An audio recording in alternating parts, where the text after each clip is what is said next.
वापस आ गया हूँ एडी हॉरर का एपिसोड 2 लेके। आई नो 1 महीने से भी ऊपर हो गया है, काफ़ी टाइम बाद ये रिकॉर्ड हो रहा है। मैंने कंसिस्टेंसी का वादा किया था आप लोगों से, बट स्टिल हम लोग ट्राई करते रहेंगे कि हम लोग कंसिस्टेंट हों और स्टोरीज आती रहेंगी। बाय द वे, आज की जो स्टोरी है वो स्टोरी हमें हमारे ही एक सब्सक्राइबर ने भेजी है इंस्टाग्राम के थ्रू। और सो ये एक ऐसा कंसेप्ट है कि आप लोगों के पास भी अगर आप लोगों की कोई ऐसी स्टोरीज़ हों, रियल स्टोरीज़, या फिर कोई ऐसे इंसिडेंट्स हों, या फिर फिक्शनल स्टोरी किसी ने लिखी हो और आप उसको पब्लिक करना चाहते हो तो और आपको हमारी नरेशन अच्छी लगी हो तो आप हमें उसे हमारी इंस्टा हैंडल में भेज सकते हैं। हम वो नीचे मेंशन कर देंगे। उसके थ्रू आप हमें ये स्टोरी भेज सकते हैं और हम इस स्टोरी को सबके सामने लेकर आएंगे। So let's directly jump to the story. मैं तो बहुत एक्साइटेड हूँ आज की स्टोरी के लिए। So let's get started. Okay, so ये बात है 1990s की। उस टाइम पे हमारी जो मेन कैरेक्टर है उनका नाम हम मीनाक्षी रखेंगे। हम लोग मेनली फिक्शनल नेम्स उठाएंगे क्योंकि हमारे जो सब्सक्राइबर हैं उन्होंने मना किया है कोई भी रियल नेम्स मेंशन करने के लिए, तो हम सारे फिक्शनल नेम्स उठाएंगे।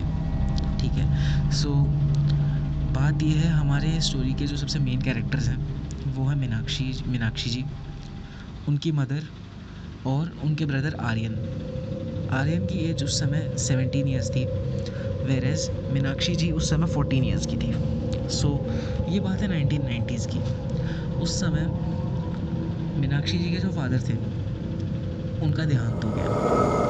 ही was no more due to some natural death. अब क्या होता है कि उनकी मदर अब सिंगल मदर थी।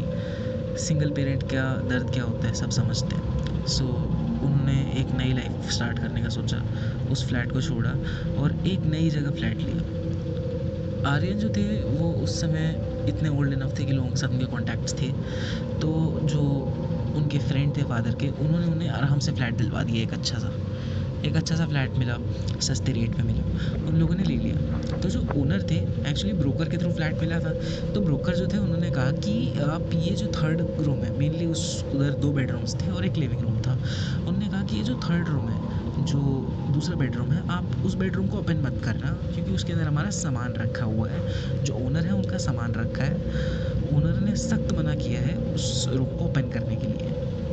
तो वो लोग भी मान गए, ठीक है ओनर का सामान है, तो सबने उस रूम को नेग्लेक्ट कर दिया।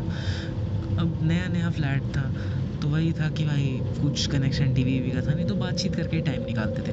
तो अब क्या हुआ कि कुछ टाइम बाद जैसे स्कूल आना जाना भी शुरू हो गया, तो अब आर्यन जो थे वो तो भाई अपना स्कूल अटेंड करते, घर आते, चेंज करते, थोड़ा बहुत कुछ खाया पिया तो खा लिया, नहीं तो फिर अपना पार्ट टाइम जॉब पे चले गए क्योंकि अभी अभी उनके फादर का देहांत हुआ था एंड ऑल। उसके बाद तो हो ही जाती है जिम्मेदारी क्योंकि घर के बड़े बेटे थे। तो अब क्या हुआ कि इनकी मदर जो थी वो फुल टाइम जॉब करती थी, सुबह जाती थी डायरेक्ट रात को आते थे, और इनके ब्रदर भी।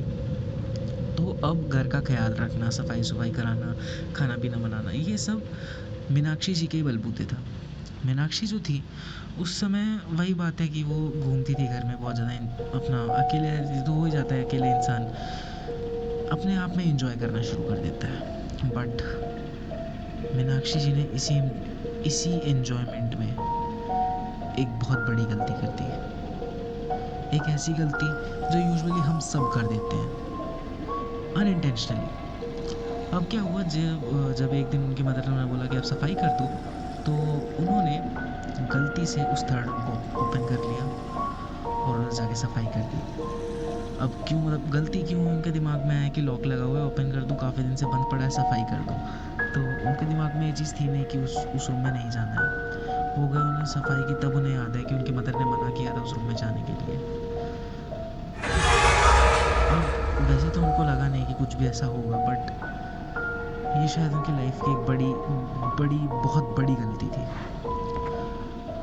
अब क्या हुआ कि अब क्योंकि अकेली रहती थी तो इनके घर के जो बाहर जैसे घर बना होता है ना, तो इनकी बालकनी थी, बालकनी में एक हमेशा रोज़ एक बंदर आके बैठता था रेगुलरली।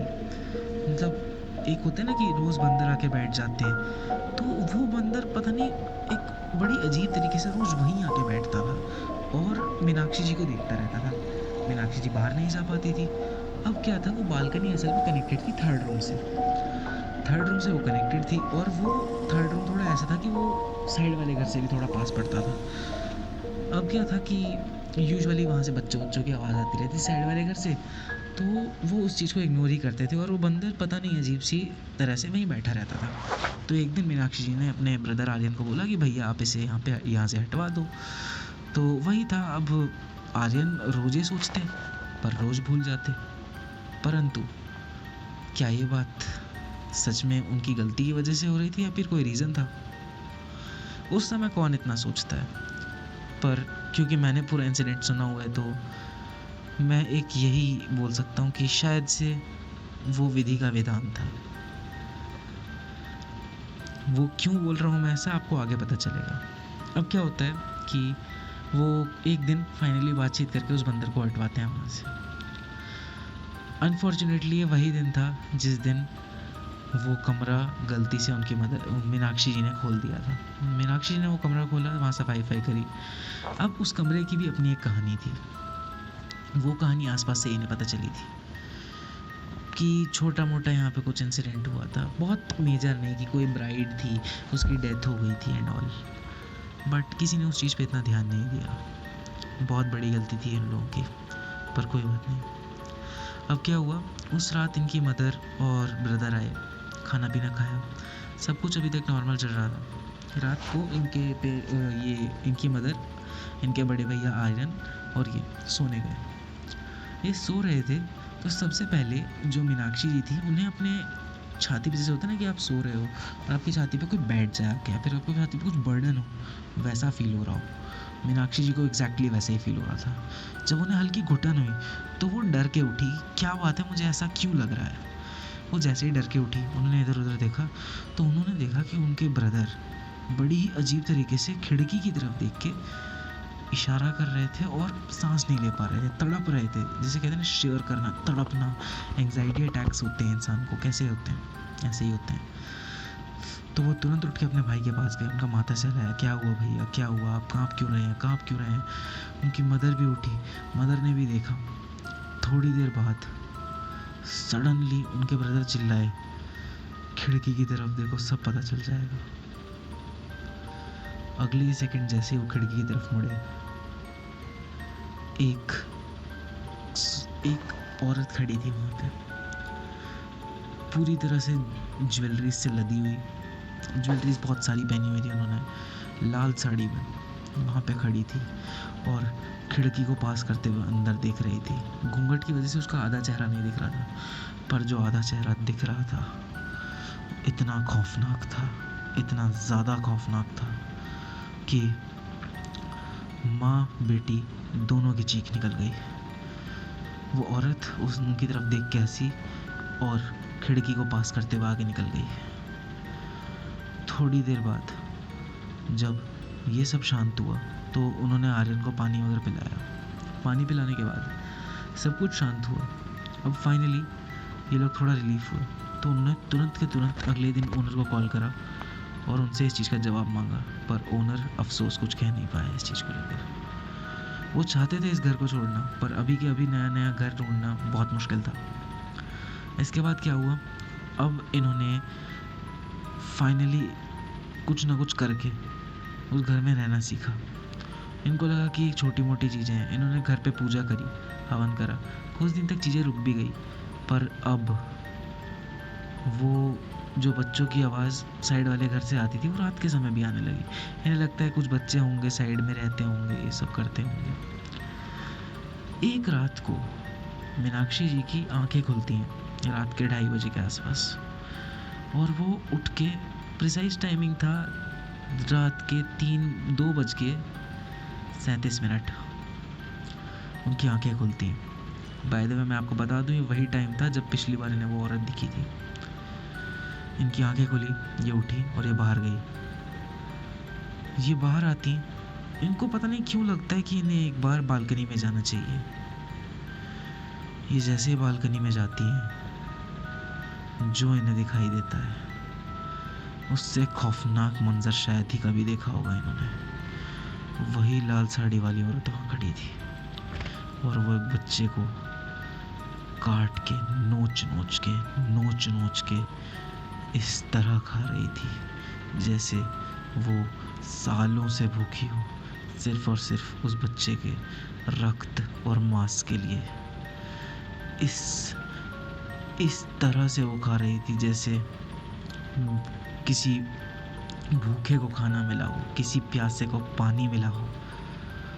वैसे ही उस पिशाचिनी को उस बालक का खून मिला हो। पर इससे भी खौफनाक चीज़ तो ये थी कि जब उस बालक की मुंडी उस पिशाचिनी के हाथ में थी, तब वो पिशाचिनी और वो बालक दोनों ही मीनाक्षी जी की तरफ देख के बहुत बुरी तरह से हंस रहे थे।